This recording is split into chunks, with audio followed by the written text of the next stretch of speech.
बाबा साहब डॉक्टर भीमराव अंबेडकर को भारत रत्न कब मिला? 1990 में आकर के 40 साल लग गए। देर लगी इस देश को यह समझने में कि बाबा साहब डॉक्टर अंबेडकर भारत रत्न हैं, लेकिन अपने विचारों से, अपने संघर्ष से बाबा साहब अंबेडकर विश्व रत्न बन चुके थे। अब तो उन्हें बस एक तमगा देने की बात थी, और वह काम 1990 में हुआ, जब संयुक्त मोर्चा की सरकार थी, जब तमाम समाजवादी, अंबेडकरवादी, सामाजिक न्याय को मानने वाले लोग सरकार में थे। तो बाबा साहब अंबेडकर को जब मिटाया नहीं जा सका गया, तो पहली कोशिश ये हुई कि उनको केवल दलितों का नेता बना दिया जाए। इस मंच का इस्तेमाल मैं यही एक दो बात करने में करूंगा। गांव के लोगों, आप सब सम्मानित लोग हैं, आप इतना अपने जीवन का कीमती समय काम छोड़ करके यहाँ बैठे हैं, तो कुछ लोग तो मित्रता निभाने आए होंगे कि भाई ये ब्लॉक प्रमुख जी का कार्यक्रम है और इन्होंने कह दिया है तो आना है। तानसेन जी हैं, ऊषा सेन जी हैं, ये लोग जिस तरह से अपने समाज के लोगों को जोड़ने का काम कर रही हैं, तो इन्होंने कह दिया तो चलना है। लेकिन ऐसे थोड़े लोग होंगे, लेकिन जब इस कार्यक्रम से वो लोग भी लौटेंगे तो लगेगा कि ये कितना बड़ा और ज़रूरी कार्यक्रम था। और गांव के लोगों, आप सब भी समझो, जिस मसीहा की जयंती मनाई जा रही है वो है कौन? मैं ये नहीं कह रहा हूँ कि वो था कौन, क्योंकि व्यक्ति पैदा होते हैं, मर जाते हैं, लेकिन जो विचार बन जाते हैं, और विचार कभी मरा नहीं करते, विचार हमेशा जिंदा रहते हैं। और बाबा साहब डॉक्टर अंबेडकर एक व्यक्ति के आगे एक विचार, क्योंकि वो लड़ाई बाबा साहब अंबेडकर के पहले भी हजारों साल से चल रही थी, अकेले उन्होंने शुरू नहीं किया, और न बाबा साहब के जाने के बाद वो लड़ाई खत्म हो गई। वो लड़ाई आज भी जारी है।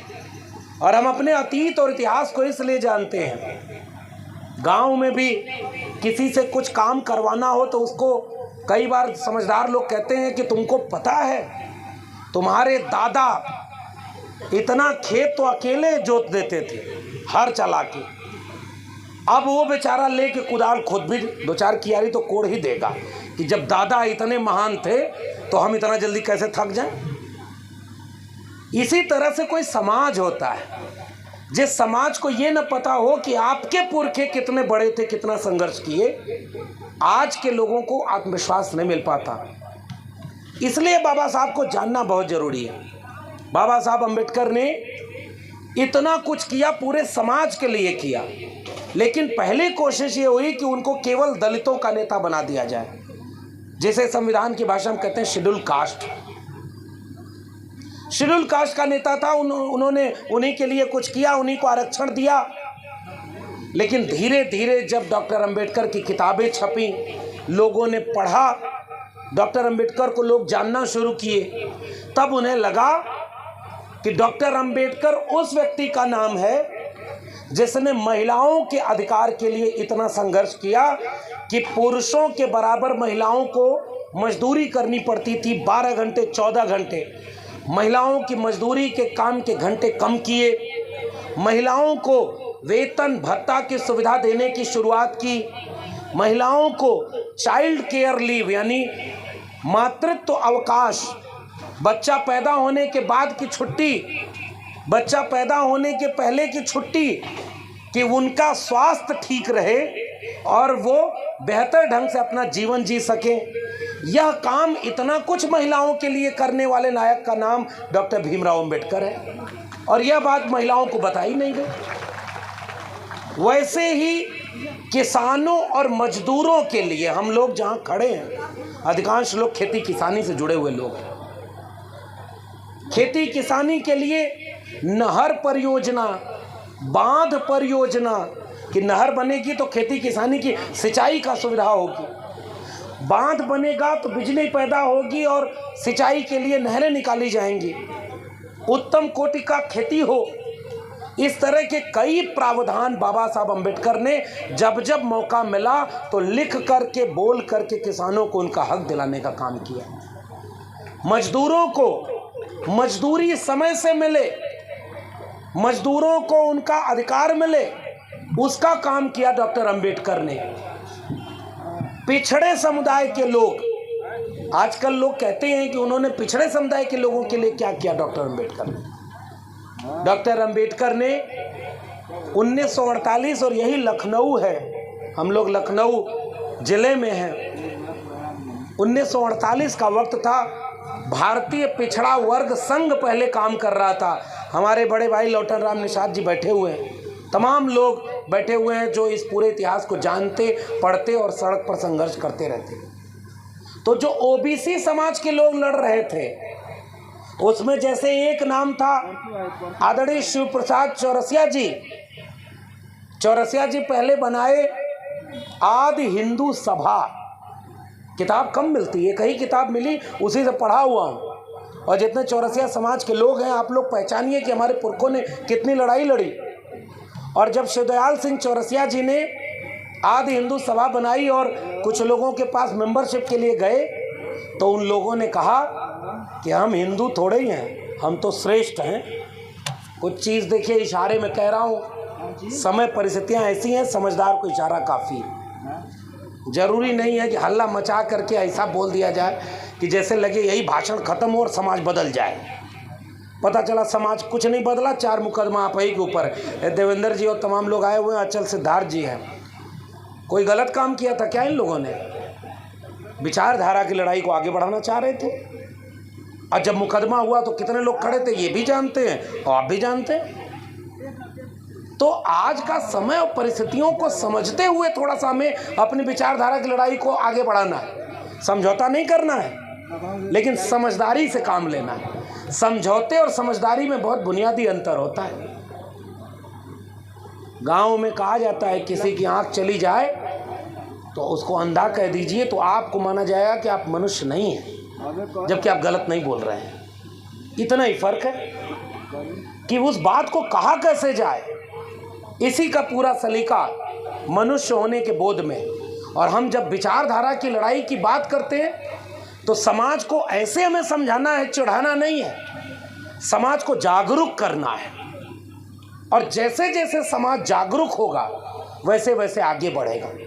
तो ओबीसी समाज के बहुत सारे लोग आए होंगे। जब शिवदयाल सिंह चौरसिया जी को उन लोगों ने बोला कि हम हिंदू थोड़े ही हैं, हम तो श्रेष्ठ हैं, शिवदयाल सिंह चौरसिया जी ने आदि हिंदू सभा के वो सारे पर्चे पोस्टर फाड़ दिए और लौटे। तो उन्होंने कहा हमको तो लगता था तुम भी हिंदू हम भी हिंदू, जब तुम नहीं तो हम भी नहीं। और उन्होंने उसको हटाया और फिर उसका नाम क्या दिया, बैकवर्ड क्लासेस लीग। और बाद में चल करके चंद्रिका प्रसाद जिज्ञासु, पेरियार ललई सिंह यादव, और आगे वो जब आंदोलन बढ़ा तो महामना राम स्वरूप वर्मा, बाबू जगदेव प्रसाद, तमाम लोगों ने उसकी लड़ाई को आगे बढ़ाया। तो बैकवर्ड क्लासेस लीग और डिप्रेस क्लासेस लीग, उन लोगों ने आगे चल करके एक संगठन बनाया था, भारतीय पिछड़ा वर्ग संघ। तो पिछड़ा वर्ग संघ ने 1948 में लखनऊ में एक कार्यक्रम किया था, और उस कार्यक्रम की अध्यक्षता करने के लिए जिसको बुलाया, उनकी जयंती हम मना रहे हैं, बाबा साहब डॉक्टर भीमराव अंबेडकर की। तो ये ओबीसी और एससी की एकता के इतिहास में तमाम उदाहरण मौजूद हैं। 1948 में बाबा साहब अंबेडकर ने उस सभा में ओबीसी समाज के लोगों को संबोधित करते हुए कहा कि मैं तुम्हें ये नहीं कहने आया हूँ शेड्यूल कास्ट के लोगों कि आप रोटी और बेटी का संबंध ओबीसी और आप लोग हम लोग सब एक करने लगे, क्योंकि समाज अभी तैयार नहीं है। उन्होंने कहा कि आप जहाँ खाना खाते हैं वहीं खाइए, जैसे खाते हैं वैसे खाइए, जहाँ आप शादी विवाह करते हैं वही करिए। बाबा साहब अंबेडकर ने 1948 में कहा कि लेकिन एक जगह हमें और आपको एक होने की ज़रूरत है। जाति के नाम पर, वर्ण व्यवस्था के नाम पर हमारा भी शोषण हुआ और ओबीसी समाज के लोगों आपका भी शोषण हुआ, तो क्यों नहीं इस एक जगह पर हम दोनों एक हो जाएं और बराबरी, न्याय, समता की लड़ाई को आगे बढ़ाएं। इस काम को करने वाले नायक का नाम है डॉक्टर अंबेडकर। पेरियार रामास्वामी नायकर दक्षिण भारत में थे और पहला संविधान संशोधन 1951 में हुआ, जब पेरियार रामास्वामी नायकर ने ओबीसी समाज के हित के लिए दबाव डाला। अनुच्छेद 15(4), अनुच्छेद 16(4) और अनुच्छेद 340 जिन्होंने ओबीसी समाज को हक दिलाने की बात की। कुछ काम रह गए अधूरे जो बाबा साहब करना चाहते थे, नहीं कर पाए। और ध्यान से समझना, ओबीसी समाज के लोगों, हाथ से मेहनत करने वाले लोगों, बाबा साहब अंबेडकर ने जब कैबिनेट से इस्तीफा दिया तो 3 कारण बताए। पहला कारण हिंदू कोड बिल था, जिसमें सबको महिलाओं, भारतीय महिलाओं को बराबरी का न्याय मिलता, वो नहीं लागू हो रहा था। और दूसरा कारण था कि ओबीसी को जो 340 अनुच्छेद के आधार पर कमीशन बनाकर न्याय दिलाना था, वो काम नहीं हो रहा था। इसकी नाराजगी में बाबा साहब अंबेडकर ने अपने मंत्रिमंडल के इस्तीफा दे दिया। तो ओबीसी समाज को जोड़ने का काम उन्होंने किया। डॉक्टर अंबेडकर को बताया गया कि वो एक जाति और एक धर्म के नेता रहे। इसलिए अब इस कार्यक्रम के आयोजकों को देखिए, आप भी आए होंगे और गौर करिए कि जितने नाम लिखे हुए हैं, चाहे वो आयोजन समिति का नाम हो और चाहे वो सहयोगी लोगों का नाम हो, आप नाम पढ़िए। आज से 5 साल 10 साल पहले ऐसे कार्यक्रम बहुत कम रहे होंगे। पुराने लोग बैठे हैं, वो जानते होंगे। या आपके इलाके में ऐसे कार्यक्रम 5 साल 10 साल पहले अगर हुआ हो तो मुझको बता दीजिए। नहीं हुआ। ये पूरा का पूरा कार्यक्रम ओबीसी समाज के लोग आयोजित कर रहे हैं और जयंती किसकी मना रहे हैं? बाबा साहब डॉक्टर भीमराव अंबेडकर की। ये नया भारत है और इसका स्वागत आपको करना चाहिए। जिस दिन ओबीसी समाज के लोग खड़े होकर के बाबा साहब के बारे में कहेंगे कि हाँ, बाबा साहब डॉक्टर भीमराव अंबेडकर हमारे भी नायक हैं, एक नया भारत वहां से बनेगा। जिस दिन अहिर, कुर्मी, कोयरी, निषाद, मल्ला, तमाम जातियों के लोग, कुम्हार, लोहार, बढ़ई, नाई, मोची, तमाम जातियों के लोग धीरे धीरे अपना दिल बड़ा करेंगे और कहेंगे कि डॉक्टर अंबेडकर हमारे भी नायक हैं, हम एक नया भारत बनाने की शुरुआत करेंगे। और हम जैसे लोगों का यहाँ आने का एक ही मकसद है कि इतना बड़ा आयोजन करने के लिए आयोजन समिति ने जो जिम्मेदारी उठाई, आज से 10 साल पहले कहीं पर नीला झंडा दिखता होगा, बाबा साहब अंबेडकर की मूर्ति दिखती रही होगी। 10 साल, 15 साल, 20 साल, तो कोई गुजर जाए तो लोग पूछते रहेंगे किसका कार्यक्रम हो रहा है? तो लोग कहते होंगे एक पार्टी का कार्यक्रम होगा या एक जाति का कार्यक्रम होगा। बताओ सही कह रहा हूँ, गलत कह रहा हूँ? ये होता था, एक जाति का कार्यक्रम या एक पार्टी का कार्यक्रम। आज जितने लोग यहाँ से गुजर के गए होंगे और पूछे होंगे कि किसका कार्यक्रम है, तो पता चला कि अरे भैया, इस गांव के तमाम ओबीसी लोग मिलकर के नीला झंडा लगाए हुए हैं और बाबा साहब अंबेडकर का कार्यक्रम कर रहे हैं। ये बदलाव आपके समाज के बीच में दिख रहा है। और इस कार्यक्रम में बाबा साहब का कार्यक्रम न होता तो कुर्सी खाली होती क्या? अभी यहाँ पे हमारे आयोजक हैं तानसेन जी, इतना कार्यक्रम, इतना खर्चा किया, बहुत अलग अलग लोगों को बुलाया, बहुत सम्मानित लोग इस मंच पर आए हुए हैं, बहुत वरिष्ठ लोग हैं, बहुत संघर्ष करने वाले लोग हैं। कोई आपके विचारधारा के लिए लड़ते लड़ते अपना नौकर, हमको भाई दिल्ली में रहते थे, कैमरा मिल गया, बोलने आ गया तो लोग जानने लगे। लेकिन इसका मतलब ये नहीं है कि अकेले कोई लक्ष्मण यादव कोई समाज की लड़ाई लड़ रहा है। हमारे जैसे और हमसे ज़्यादा लड़ाई लड़ने वाले समाज में हजारों और लाखों लोग हैं जो इस विचारधारा की लड़ाई को आगे लेकर चल रहे हैं और यहीं पंडाल में बैठे हैं। बहुत सारे लोग हैं। किसी के लड़ाई लड़ने का तरीका थोड़ा अलग होगा, किसी का थोड़ा अलग होगा, लेकिन विचारधारा का रिश्ता हमारा और आपका है। कोई गांव में लोगों को, 4 लोगों को बैठा के समझाता होगा, कोई अपने विद्यालय में जा करके किसी को पढ़ने में मदद करता होगा, कोई 4 लोगों को जोड़ने का काम करता होगा, कोई सड़क पर आंदोलन करने का काम करता होगा, कोई जागरूक करने का काम करता होगा, कहीं कोई अन्याय अत्याचार हो गया तो वहाँ कोई लड़ने का कार्यक्रम करता होगा। ये सब लोग मिल करके ऐसा भारत बनाए हैं कि आज डंके की चोट पर हम ऐसा कार्यक्रम कर पा रहे हैं। तो भाई अभी एक ऑर्केस्ट्रा करवा देते तानसेन जी, नाच गाना हो जाता। आप देखिए यहाँ पर भीड़ कंट्रोल नहीं होती, या कुछ खास तरह का कार्यक्रम करवा देते जिस कार्यक्रम का मकसद समझ में कुछ ना आए, बात परम ब्रह्म की हो, ब्रह्मांड के ऊपर की हो, उसमें भी खूब मज़ा आता। लेकिन हमें वो नहीं कर रहा है। हमें ये देखना है कि भीड़ जरूरी नहीं होती। विचारधारा के कार्यक्रम में जरूरी नहीं है कि कार्यक्रम तब सफल होगा जब जितनी कुर्सी लगी है सब भर जाए।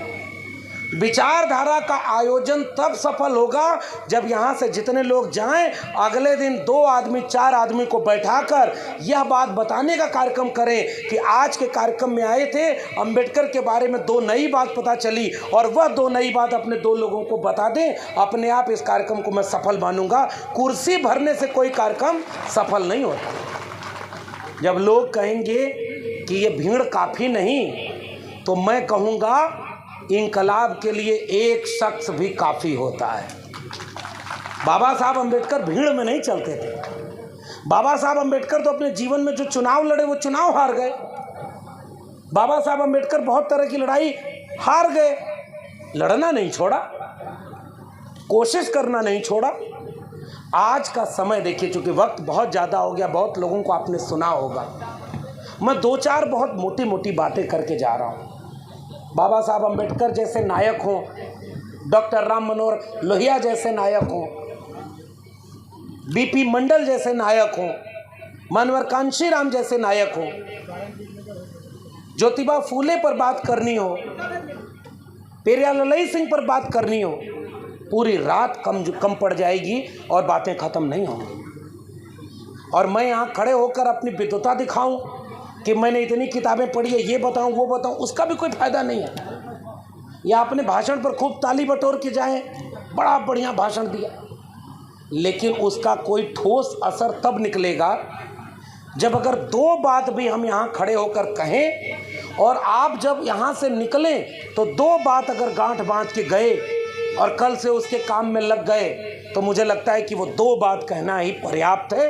पूरे जीवन भर की गाथा कहने की कोई ज़रूरत नहीं।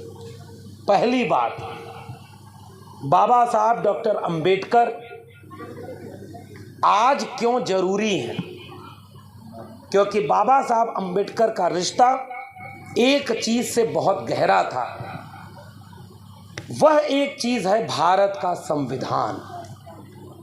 बाबा साहब अंबेडकर ने जब भारत के संविधान की ड्राफ्टिंग कमेटी के अध्यक्ष के नाते, बहुत सारे लोग कहते हैं कि अकेला थोड़ा लिख देना, भोजपुरी समझते हैं ना, तो अकेला थोड़ा लिखना, तो कहे कि 7 लोग थे, एक बीमार हो गए, एक गुजर गए, एक अमेरिका चले गए, एक कभी मीटिंग में कम आए, एक आध ने कुछ मदद की, और खुद जब संविधान सभा की आखिरी बैठक हो रही थी तो बाबा साहब अंबेडकर के सामने दूसरे सदस्य ने खड़ा होकर कहा कि संविधान को जिस रूप में अब देश के सामने रखा गया है, यह संभव नहीं होता अगर बाबा साहब डॉक्टर अंबेडकर इसके प्रारूप समिति के अध्यक्ष न होते।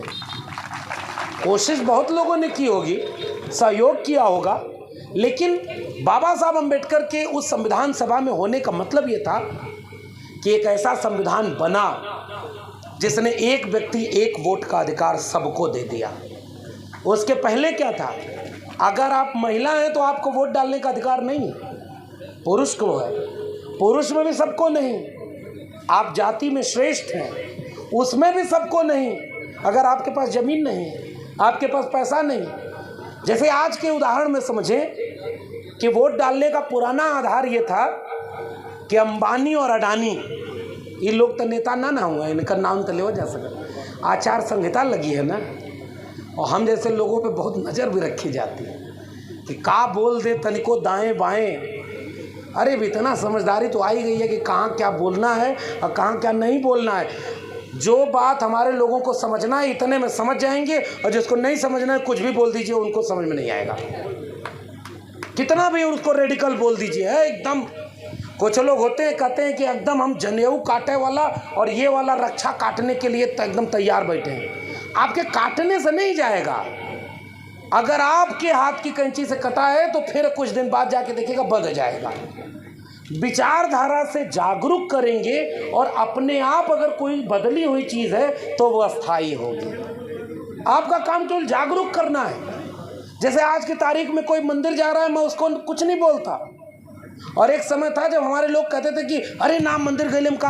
अरे भाई, जिसको शिक्षा मिली नहीं, जरा यहाँ से समझना गांव वालों, शिक्षा मिली नहीं है कि चेतना आए, नौकरी मिली नहीं है कि पैसा हो घर में, और घर में कोई बीमार है, घर में पैसा नहीं है, घर में खाने को पूरा नहीं है, आदमी परेशान है, कहाँ जाएगा? उसको तुरंत राहत चाहिए।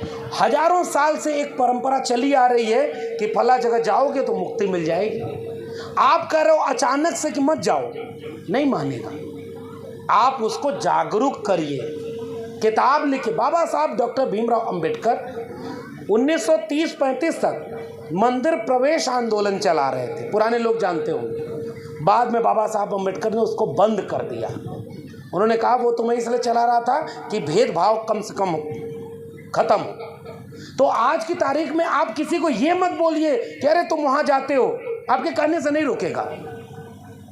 जैसे मैं एक उदाहरण देता हूँ कि जैसे कोई व्यक्ति कांवड़ लेकर के गया और आप उसको व्यंग मारते रहे कि अरे उससे क्या मिलेगा, वो नहीं मानेगा। मैं एक सलाह देता हूँ कि जब वो वहाँ जल चढ़ाकर वापस सकुशल आ जाए, कपड़ा उपड़ा बदल ले, नहा वहा ले, बैठे आराम से, तब जाके पूछे कि अब क्या करोगे, कौन से स्कूल में पढ़ने जाओगे, कौन सी जगह नौकरी करने जाओगे, कहाँ जाओगे, खेती करोगे, बिजनेस करोगे, तब वो आदमी बैठकर आपकी बात सुनेगा। हाँ, बात तो ठीक कह रहे हैं। चिढ़ाइए मत किसी को, ये मेरा निवेदन है।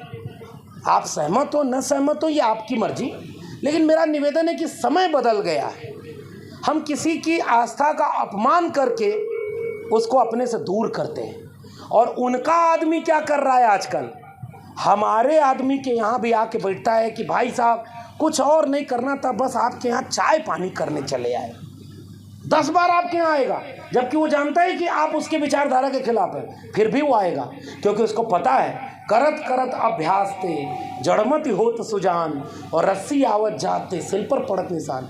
और हमारे लोगों को इधर से उधर खींच ले गए। बताओ सही कह रहा हूँ गलत कह रहा हूँ? जितनी सरकार बन रही है, जिसके लोग आज कह रहे संविधान बदलना है, अगर हमारे लोग वोट न दे तो क्या वो सरकार बन जाएगी? बताइए, सीधी सी बात है।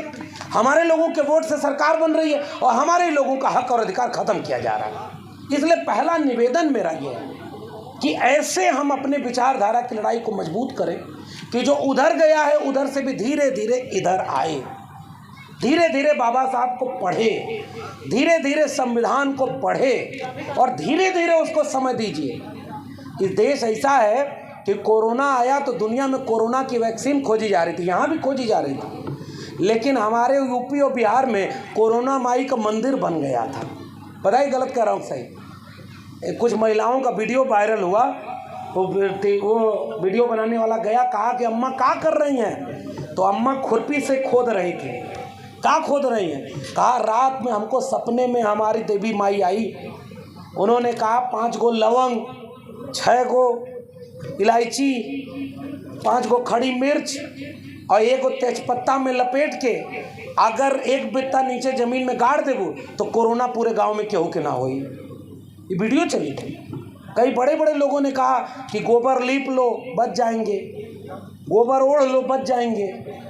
ऐसे चला ना, समय होता है चीज़ें बदल जाती हैं, लेकिन जब वैक्सीन आई विज्ञान से तो उसने इलाज किया। सर में दर्द हो तो कोई पेट का दर्द और किसी चीज़ से नहीं जाएगा, टैबलेट खाना पड़ेगा। ये विज्ञान की खोज है। इसलिए जब धीरे धीरे वहाँ तक चीज़ें बढ़ी हैं तब तक धीरे धीरे समाज भी बदलेगा। दूसरी बात, और यह आखिरी बात है मेरी आज के पूरे इस आयोजन की, बाबा साहब अम्बेडकर कैसा भारत बनाना चाहते थे जिसमें कोई किसी से बदला न ले।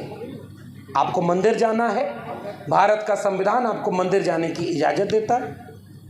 आपको मंदिर बनवाना है, बनवाइए। मस्जिद बनवाना है, आप बनवाइए।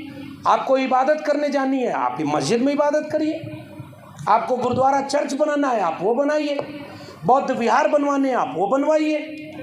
आपको किसी को नहीं मानना है, आप वो मानिए। भारत का संविधान हर एक नागरिक को उसके धर्म और अभिव्यक्ति की स्वतंत्रता देता है, इसलिए हमें उस पर किसी पर कोई टीका टिप्पणी नहीं करनी चाहिए। हमें जागरूक करने का अपना काम करना चाहिए। बड़े विद्वान थे, किसी से पूछा कि एक लकीर खींच दी कि बिना काटे बिना मिटाए इसको छोटा कर दो। सब लोग कहे ऐसे कैसे हो जाएगा। एक जागरूक व्यक्ति बगल में जाकर बड़ी लकीर खींच देता है, छोटी वाली अपने आप छोटी हो जाती है। तो मानवता की बड़ी लकीर हमें खींचना है, किसी के खिलाफ नहीं जाना। बाबा साहब अम्बेडकर जब संविधान की रचना कर रहे थे तो एक मौका उनके पास था कि जिन लोगों ने उनके पूरे समाज को अछूत बनाया था उनके ऊपर बदला लेने की कोई न कोई एक बात तो लिख देते। डॉक्टर अंबेडकर ने किसी से बदला नहीं लिया। एक वोट का अधिकार अगर किसी ताकतवर जाति वाले को दिया जो खुद को ताकतवर समझता था, तो एक व्यक्ति का एक वोट का अधिकार उस व्यक्ति को भी दिया जिसको लोग मनुष्य भी नहीं समझते थे, और दोनों को वोट के अधिकार से एक दूसरे के बराबर खड़ा कर दिया। उस किताब का नाम है भारत का संविधान। इसलिए आज की तारीख में अगर कोई सबसे बड़ी चीज़ है तो भारत का संविधान है। सबको बराबर कर दिया, हिंदू मुस्लिम सिख ईसाई सबको समान लिखा है, मिटाकर जाति भेदभाव बाबा साहब ने संविधान लिखा है। इसलिए मेरी बातचीत का केंद्र क्या है? भारत का संविधान। भारत का संविधान सबको कुछ भी करने की आज़ादी देता है, लेकिन भारत का संविधान हर एक वंचित, शोषित, गरीब, कमजोर, दलित, पिछड़े, आदिवासी को आरक्षण का अधिकार देता है, ताकि हमारी आबादी जनसंख्या के रजिस्टर में, गांव के रजिस्टर में केवल दर्ज करने वाली संख्या नहीं रहे। हमारी जितनी आबादी है उतनी आबादी को हमारा हिस्सा चाहिए, तब सबका भारत बनेगा। हम केवल संख्या नहीं है, हम अपना हक और अधिकार भी लेंगे, और उस अधिकार को लेने का रास्ता कौन देगा? भारत का संविधान देगा। और उसके लिए ज़रूरत क्या है? आपको आरक्षण मिला, आरक्षण मिला तो आपके लोग पढ़ लिख करके नौकरी पाए, हमारे जैसे लोग शिक्षा पाए। इलाहाबाद यूनिवर्सिटी टॉप किया, दिल्ली विश्वविद्यालय में 15 साल पढ़ाया।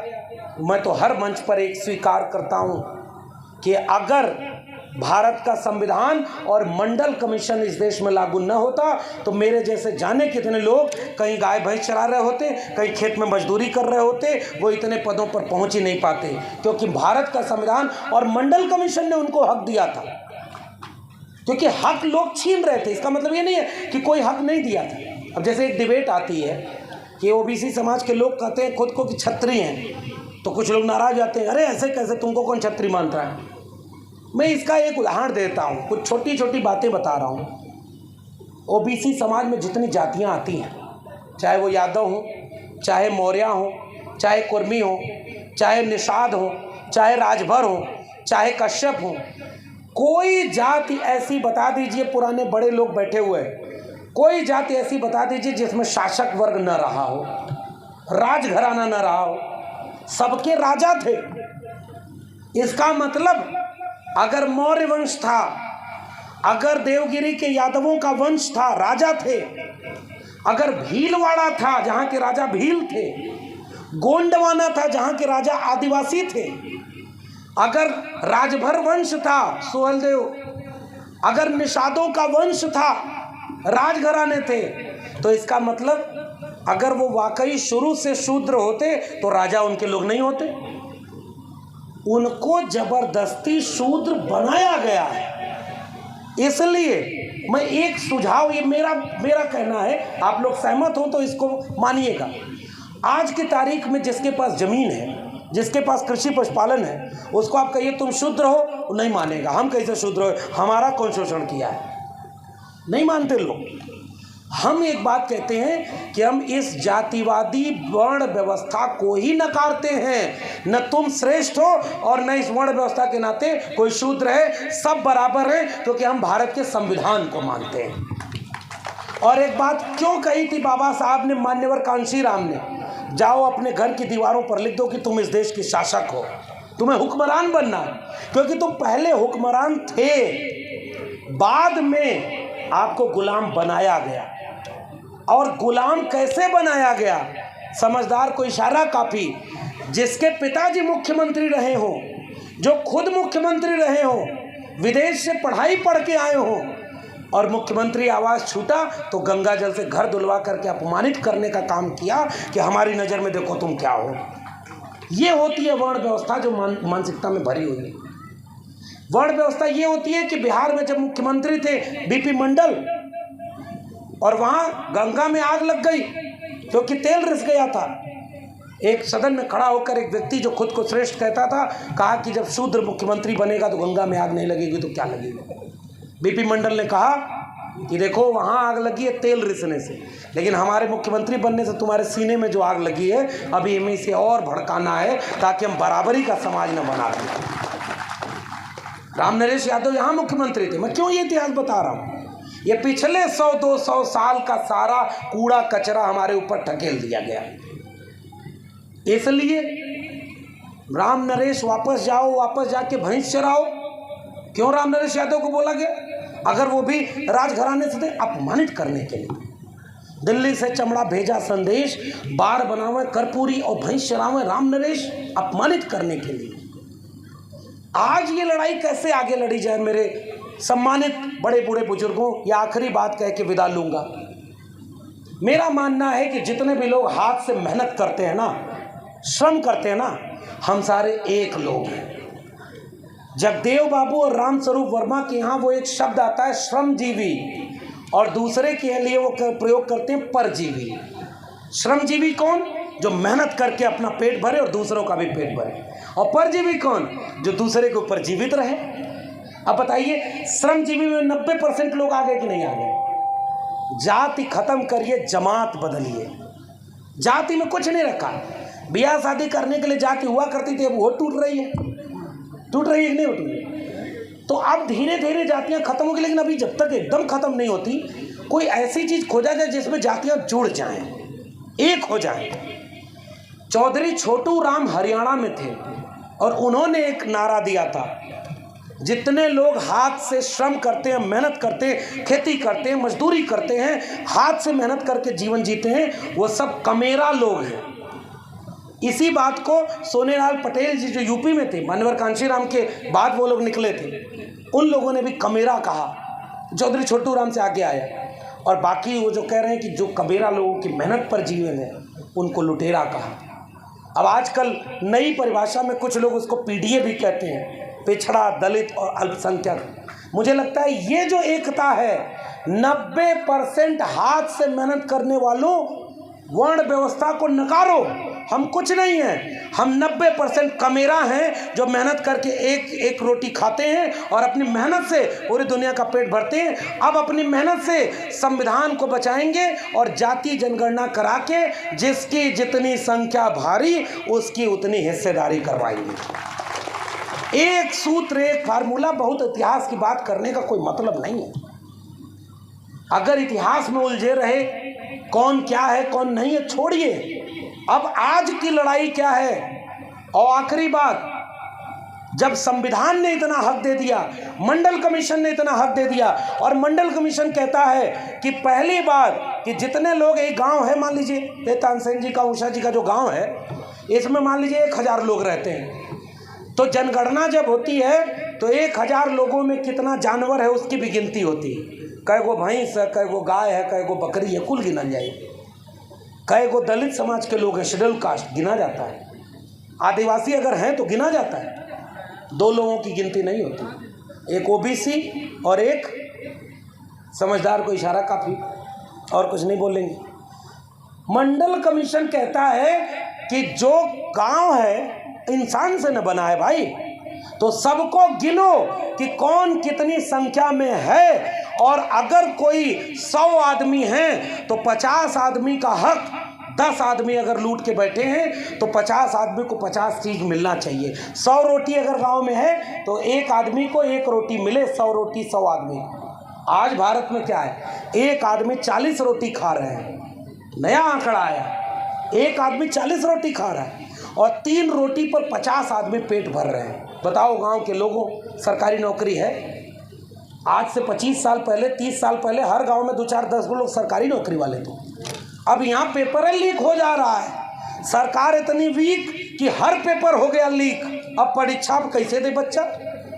कहाँ आंख गाड़ के, आपके भी घर का कोई बेटा बेटी पढ़ने गया होगा तो मेहनत करके पढ़ाई कर रहा है, वैकेंसी नहीं आ रही है क्योंकि रोजगार का कोई चिंता ही नहीं है। कैसे आपकी झोपड़ी के भाग जगेंगे भाई? हम भी तो जानना चाह रहे हैं। शिक्षा, सरकारी स्कूल बर्बाद हो गए। और सरकार जो सरकारी शिक्षा थी वहाँ आरक्षण लागू था, सरकारी नौकरी में आरक्षण लागू था। 99.1% नौकरी प्राइवेट हो गई है, 1% से भी कम नौकरी सरकारी बची है। बताइए आपका आरक्षण खत्म हो गया कि नहीं? और सरकारी शिक्षा खत्म हो गई तो वहाँ का आरक्षण खत्म हो गया। कुछ लोग इस देश में अब ऐसे आ गए हैं जो भारत के संविधान जिनकी आंख में चुभता है उनके यही पड़ोस के प्रत्याशी कह देते हैं अब की बार इतना दे दीजिए कि भारत का संविधान बदल दिया जाए। बताओ आपके सामने ये बात आई है कि नहीं आई? इसलिए अगले चंद दिन, इस बार 2024 की जो जयंती है, गांव के लोगों, कोई छोटा मोटा आपस का झगड़ा हो तो उसको कुछ दिन के लिए भूल जाइएगा। जाति को जाति से लड़ाया गया है, ओबीसी को ओबीसी से लड़ा दो, दलित को दलित से लड़ा दो, कहो तुम्हारा हिस्सा वो मार गया। तो मंडल कमीशन कह रहा है कि जाति जनगणना होनी चाहिए, तो जो जाति जनगणना कराकर सबको सबके हिस्से का हक देगा वही बाबा साहब अंबेडकर का असली वारिस होगा। वरना 14 अप्रैल को माला तो वो भी पहना रहे हैं जो बाबा साहब के विचारों पर ताला पहनाते हैं।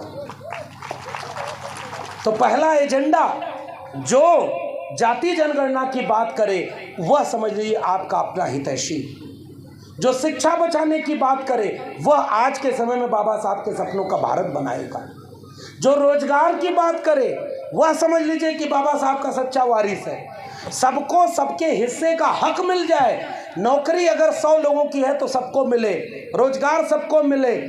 आज 5 किलो अनाज लेकर रख लिया करिए, आपका ही है, कोई अपने मामा फूफा घर से नहीं लाया है, वो आपके टैक्स का पैसा है जिससे 5 किलो अनाज आपको मिल रहा है, इसलिए उसका अपमान नहीं करना है। लेकिन उसी के नाम पर कहीं गलत निर्णय न ले लेना है ताकि अगली बार उतने पर निर्भर रहना पड़े। निर्भर निर्णय इस तरह से लीजिएगा कि अगली बार आप अपने खेत में 50 किलो अनाज पैदा कर सकें, उसका निर्णय लीजिएगा, तब जाकर के मानिए कि अपनी मेहनत से अपना हक मिलेगा, तब बाबा साहब के सपनों का भारत बनेगा। शिक्षा बचेगी तब बाबा साहब के सपनों का भारत बचेगा। रोजगार सरकारी की बात कर रहा हूँ, वरना प्राइवेट में तो सब कुछ हो रहा है। और जो जाति जनगणना की बात करेगा, जो संविधान को बचाने की बात करेगा, वही बाबा साहब के सपनों का भारत बनाने की बात करेगा। अगर संविधान नहीं रहा तो याद रखना गांव के लोगों, हो सकता है हमें आज पता न चले कि संविधान का मतलब क्या है। पुराने लोगों गांव में पहले 30-40 साल पहले जब मंडल आंदोलन नहीं चला था, मरहूम नेताजी मुलायम सिंह यादव, लालू प्रसाद यादव, मान्यवर कांशीराम, तमाम लोग जब लड़ाई लड़े तब जाके समाज बदला, वरना खटिया पर बैठने के पहले भी जाति देखी जाती थी, लोटा में पानी पिलाने पर भी जाति देखी जाती थी। कौन किसके खेत में मजदूरी करेगा, जबरदस्ती मजदूरी करवा, आज है हिम्मत किसी की? समय बदल गया। बाबा साहब अंबेडकर की जितनी मूर्तियाँ तोड़ी गई दुनिया में उतनी किसी की मूर्ति नहीं तोड़ी गई। आज तोड़ के दिखाओ, रात में आप उंगली पे तोड़ोगे तो सुबह जवाब देना पड़ेगा, क्योंकि पूरा शहर का चक्का जाम हो सकता है। ये कीमत है बाबा साहब अंबेडकर के विचारों की। 2 अप्रैल को भारत बंद जब हुआ SC एट्रोसिटी प्रिवेंशन एक्ट में, ओबीसी समाज के लोग अपने पूरे परिवार के साथ पूरे देश में दलित समाज के साथ खड़े थे। और जब ओबीसी को हक अधिकार दिलाने के लिए जाति जनगणना की बात हुई तो दलित समाज के लोगों ने समर्थन किया कि यहाँ जाति जनगणना होनी चाहिए। ये एकजुटता का मामला होता है। और फिर से कुछ लोग आएंगे जो बांटने और तोड़ने का काम करेंगे। इसलिए ये आखिरी चुनाव है, ये वैचारिक मंच है, इसलिए राजनीतिक बात नहीं कहेंगे। लेकिन बाबा साहब अंबेडकर, मान्यवर कांशीराम तो कहते थे गुरु किल्ली है राजनीति। डॉक्टर राम मनोहर लोहिया कहते थे अगर अच्छे लोग राजनीति में नहीं आएंगे तो बुरे लोगों की राजनीति के शिकार हो। डॉक्टर राम मनोहर लोहिया कहते थे जिंदा कौमें 5 साल इंतजार नहीं करती। और बाबा साहब डॉक्टर अंबेडकर ने एक बहुत महत्वपूर्ण बात कही थी कि बड़ी मुश्किल से कारवां यहाँ तक पहुँचाया हूँ, इसे आगे ले जाना, और आगे न ले जा पाओ मेरे लोगों तो इसे वहीं छोड़ देना, पीछे मत जाने देना। आज कुछ लोग जबरदस्ती बाबा साहब का कारवां बहुत पीछे ले जाना चाहते हैं। हाथ उठा के बताओ कि आप क्या उस कारवां को पीछे जाने देंगे? क्या संविधान को बदलने वालों को माफ़ कर देंगे? क्या संविधान को बदलने देंगे? इसलिए आज संकल्प लीजिए कि बाबा साहब की बात करना तभी न्यायप्रिय होगा जब हम भारत के संविधान को कुछ भी हो जाए बदलने वालों को माफ़ न करें, और जो संविधान बदलने की बात करता है अब कि उसको ही बदल दें ताकि वो बदलने की बातें ही न करें। ये आखिरी निवेदन मेरा है। और लड़िएगा नहीं, आपस में एकजुट हो जाइएगा। आजकल एक वो किस्सा हर जगह सुनाते हैं, आपको भी सुनाएंगे और उसके बाद विदा लेंगे, बहुत समय हो गया। एगो जंगल में बाघ और गधा झगड़ा कर गए। गधवा बोला कि घास काले रंग की है, बाघ बोला नहीं भाई घास हरे रंग की है। गधा बोला अरे नहीं घास तो काली है। तो उसने कहा बाघ ने अरे ऐसे कैसे काली है, देखो हरे रंग की, तुम्हें तो दिक्कत हो गई लग रहा है। उसने कहा चलो राजा के पास हम फैसला करने जाते हैं। दोनों राजा के पास पहुँचे। शेर राजा था, राजा के पास बाघ जाके बोला कि गधावा कह रहा है कि घास काले रंग की है। तो बाघ कहा कि बताइए ये कितना झूठ बोल रहा है। गधा कहा नहीं हुजूर आप ही न्याय करिए, आप जो है आए हैं अवतारी हैं, आपका सीना भी 56 इंच का है, आप हमारे राजा हैं, न्याय करके बताइए। और उन्होंने कहा कि हम न्याय करते हैं। और उन्होंने न्याय करके कहा कि भाई गधा सही बोल रहा है, बाघ को 1 साल के लिए जंगल से बाहर कर दिया जाए। अब गधा चारों टांग ऊपर करके नाचता हुआ गया। अरे तेरी के मज़ा आ गया। बाघ बोला हुजूर ये कैसा न्याय, अब संविधान कहाँ बचा है, और मेरे लोगों याद रखना आपके साथ भी यही खेल खेला जा रहा है। शेर बोला कि भाई देखो ये सज़ा इसलिए नहीं मिली है कि तुम गलत कर रहे थे, मैं भी जानता हूँ घास हरे रंग की है। सज़ा तो तुम्हें इस बात के लिए मिली है कि तुम अपना सारा जरूरी काम छोड़ करके गधे से बहस कर रहे हो और कोई काम तुम्हारे जीवन में नहीं बचा। हमको और आपको गलत चीज़ में बहस में फंसाया जाएगा। कोई धर्म के नाम पर लड़ाने आएगा, आप मत लड़िएगा। धर्म आपका निजी विषय, मानना हो मानो, नहीं मानना मत मानो, राजनीति का विषय नहीं। कोई जाति के नाम पर लड़ाने आए तो आप भी कहिएगा आंकड़ा दिखाओ, सच बताओ, तुम्हारे बहकावे में हम आने वाले नहीं। कोई और गांव के नाम पर लड़ाएगा, लेकिन आज न्यूनतम 10 में से 5 चीज़ें हमारी नहीं मिलती हैं। अगर 5 चीज़ें मिलती हैं तो आइए इस 5 चीज़ पर एकजुट हो जाएं। जब हम सब बचेंगे, भारत का संविधान बचेगा, तो बाद में बैठ कर के बाकी 5 चीज़ पर फैसला कर लेंगे। लेकिन अगर हमारे आपस के झगड़े में, हमारे बंटवारे में कोई और तीसरा सारी रोटी खा गया, तो बिल्लियां जो 2 बिल्लियां लड़ रही थी, बंदर आया, कहा कि हम न्याय करते हैं, तराजू लेकर आया था, एक तरफ से रोटी खाए तो दूसरी तरफ ज़्यादा हो जाए, इधर से रोटी खाए तो दूसरी तरफ ज़्यादा हो जाए। न्याय करने में दोनों तरफ से रोटी खाता गया। एक समय ऐसा आया कि दोनों तरफ की रोटी बंदर खा गया, तराजू एकदम सीधी लेकर दिखाया कि देखो बिल्लियों, मैंने न्याय कर दिया है, जितनी भूखी तुम हो उतनी भूखी ये है, और दोनों में से किसी को भी रोटी का एक टुकड़ा नहीं खाने दिया। और बंदर खुश होकर चला गया। दोनों बिल्लियां इसी बात से खुश हो गई कि चला हम भूखे तो भूखे ही ना हूँ भूखे। वो एक आदमी वो भगवान मानता था, बचपन वो उसको 2 लोग आए और कहे कि जो है तुमको वरदान देने का एक छूट मिल गई है। कहानी किस्सा है भाई, ये सब सच से इसका कोई वास्ता नहीं, लेकिन जो जिस बात में समझे उसको उससे समझाइए। उस आदमी ने कहा कि तुमको जो चाहिए वो मिलेगा, जो मांगोगे वो मिलेगा, लेकिन एक ही शर्त है, जितना तुमको मिलेगा उसका दुगुना तुम्हारे पड़ोसी को मिल जाएगा। वो आदमिया क्या मांगा पता है? कि हमारी एक टांग टूट जाए, ताकि पड़ोसी के ऐसी जगह पर हम धोखा खा जाते हैं। इसलिए कर्पूरी ठाकुर जी भारत रत्न एक नारा लगाया करते थे अपनी रैलियों में, उठ जाग मुसाफिर भोर भई, अब रैन कहाँ जो सोवत है, जो सोवत है वो खोवत है, जो जागत है सो पावत है। जिसकी पीढ़ियाँ अगर सोई हुई हैं, भटकी हुई हैं और असली लड़ाई को नहीं लड़ रही हैं, उनकी आने वाली पीढ़ियाँ गुलाम पैदा होंगी।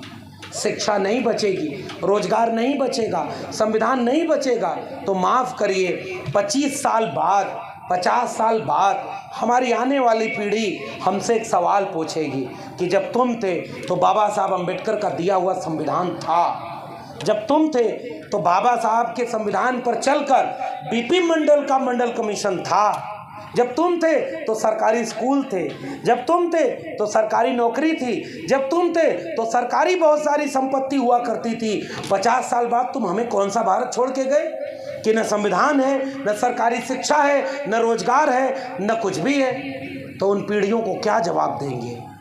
इसलिए इम्तिहान का वक्त है।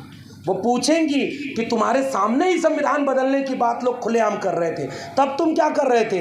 तो आप कहिएगा कि हम वोट लेने पर थोड़ा सा नाराज थे कि फलाने 10 साल पहले गलती की है इसलिए हम इनको वोट नहीं देंगे, ढिमकाने 10 साल पहले ये भी गलती की हम इनको वोट नहीं देंगे। हम आपसे एक गुजारिश करने आए, संविधान बदलने वालों को जो सत्ता में आने से रोके उसको वोट दे दीजिएगा, बाकी समझदार को इशारा था उसका नुकसान न होने पाए, क्योंकि यह वह मौका ऐसा है। बहुत सारे लोग कह रहे हैं कि आखिरी चुनाव है। आपको क्या लगता है? जोर से बताइए, आपको क्या लगता है? चंडीगढ़ का मेयर का चुनाव याद है? बैलेट पेपर 20 वोट उनके खिलाफ, 16 वोट उनके पक्ष में और 8 वोट को उन्होंने इनवैलिड करार दिया, गलत कर दिया। ये तो कहिए कि ऊपर से परम ब्रह्म परमेश्वर देख रहे थे। सीसीटीवी कैमरा, अगर वह कैमरा ना रहा तो चोरी पकड़ में आती, और चोरी अगर नहीं पकड़ में आती तो क्या सुप्रीम कोर्ट उस चुनाव को रद्द करता? और अगर उसे रद्द नहीं करता तो क्या इतना बड़ा लोकतंत्र की लूट हो गई, आप उसको बचा पाते? नहीं बचा पाते ना। आज भी तो आपका भरोसा है? बताइए, इस बात की गारंटी है कि जहां वोटवा का बटन दबा रहे वहीं जा रहा? गारंटी है? जोर से बताइए, गारंटी है?